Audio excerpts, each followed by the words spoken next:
En aquel tiempo Jesús entró en el templo y se puso a echar a los vendedores, diciéndoles: escrito está, mi casa es casa de oración, pero vosotros la habéis hecho una cueva de bandidos. Todos los días enseñaba en el templo. Por su parte, los sumos sacerdotes, los escribas y los principales del pueblo buscaban acabar con él, pero no sabían qué hacer, porque todo el pueblo estaba pendiente de él, escuchándolo. Palabra del Señor. Gloria a ti, Señor Jesús. Para entender bien este Evangelio, los otros relatos del mismo acontecimiento que cuentan los otros evangelistas más explícitos, con más detalles que este, hay que comprender lo que significaba esa presencia de los mercaderes en el templo. En primer lugar, el templo de Jerusalén era lo más sagrado para los judíos, allí se custodiaba el Arca de la Alianza.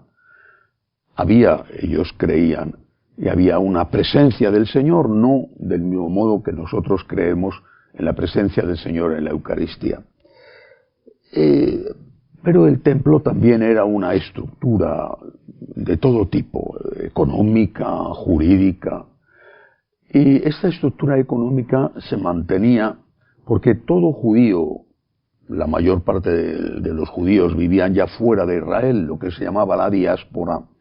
Todo judío que quisiera ser practicante de su religión, naturalmente, tenía la obligación de pagar un impuesto todos los años al templo.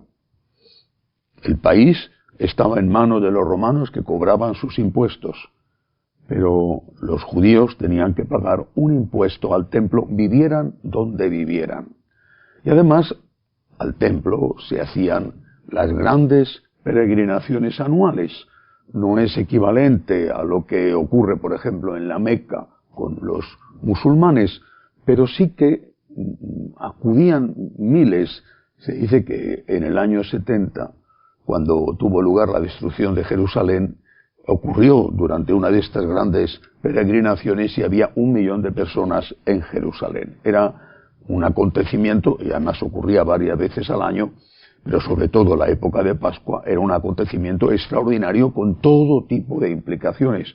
También la implicación económica, donde se hospeda toda esa cantidad de gente, cómo se alimenta. Bueno, cuando los peregrinos iban, llevaban sus monedas de origen, porque venían de tantos lugares, no solamente del imperio, también del mundo persa, enemigo de Roma. Necesitaban cambiar a la moneda del templo, y esos eran los cambistas. Recibían el dinero de la moneda que fuera y le daban la moneda del templo. Esos eran los cambistas. Pero también ofrecían sacrificios. Esa era la forma, según ellos, de agradar a Dios. Llevar sacrificios más importantes, una vaca, un ternero, sacrificios más normales, una oveja, un cordero, o sacrificios como los que ofrecían los pobres, que era una paloma o una tórtola.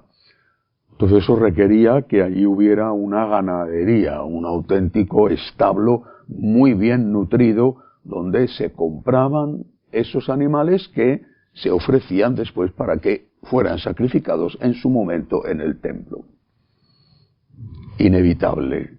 El ruido, los bajidos, los mugidos, los balidos, es decir, el jaleo, el comercio. Y Jesús dice, esto no puede ser.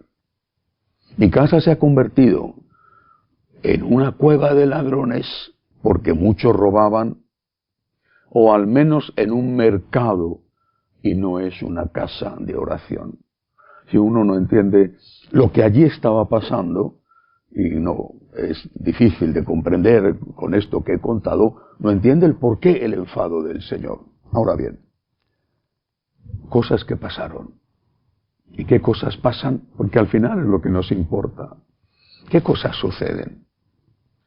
Cuando la Iglesia, no me refiero a la parroquia en concreto, o a un santuario, que también puede ocurrir, sino a la Iglesia, a la casa de Dios. ¿Cuándo corre el riesgo de convertirse en un mercado? ¿Qué es lo que se vende o lo que se vendería? Bueno, por ejemplo, se podría vender la paz de conciencia. Es un producto que se cotiza caro. ¿Tú quieres vivir de determinada manera? Yo te vendo las excusas, las justificaciones, para que tú hagas lo que quieras con la conciencia tranquila. Esa es hoy la venta.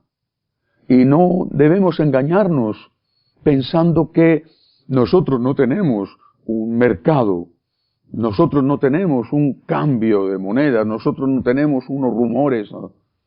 La venta hoy es esa. Estás vendiendo la paz de conciencia a cambio de dinero, muchas veces, y otras veces a cambio de prestigio, de posiciones sociales, o a cambio de que no te ataquen, no te critiquen, no digan cosas de ti.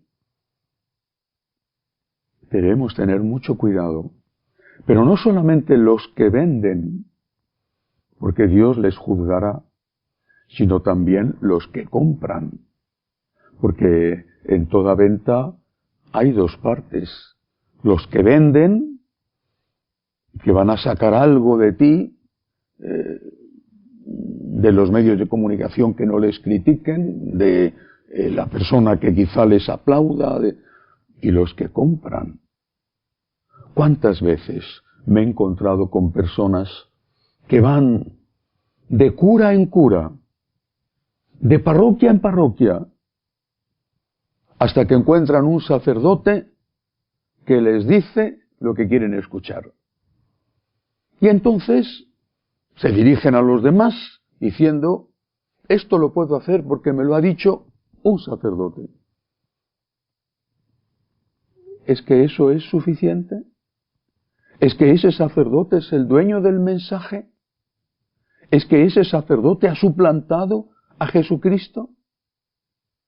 Pero para ese comprador de una falsa paz de conciencia, parece que es suficiente, e incluso hace apología de esa herejía que ese sacerdote le ha vendido, no sabemos a qué precio. Y así habla y presume delante de los demás. Es que me llamó por teléfono fulanito y me dijo que podía comulgar. Es que fui a ver a tal cura y me dijo que esto lo podía hacer. Compradores y vendedores de un producto que se cotiza caro, la paz de conciencia. Pero el único que nos puede dar la paz de conciencia es Cristo nuestro Señor. La Iglesia tiene que ser una casa de oración, una casa de encuentro con Cristo, y no con un ídolo que puede tener la apariencia de Cristo, pero que no tiene nada que ver con nuestro Señor. Intentemos ser todos fieles a Cristo y no convertirnos en compradores y vendedores de una mercancía averiada. Que así sea.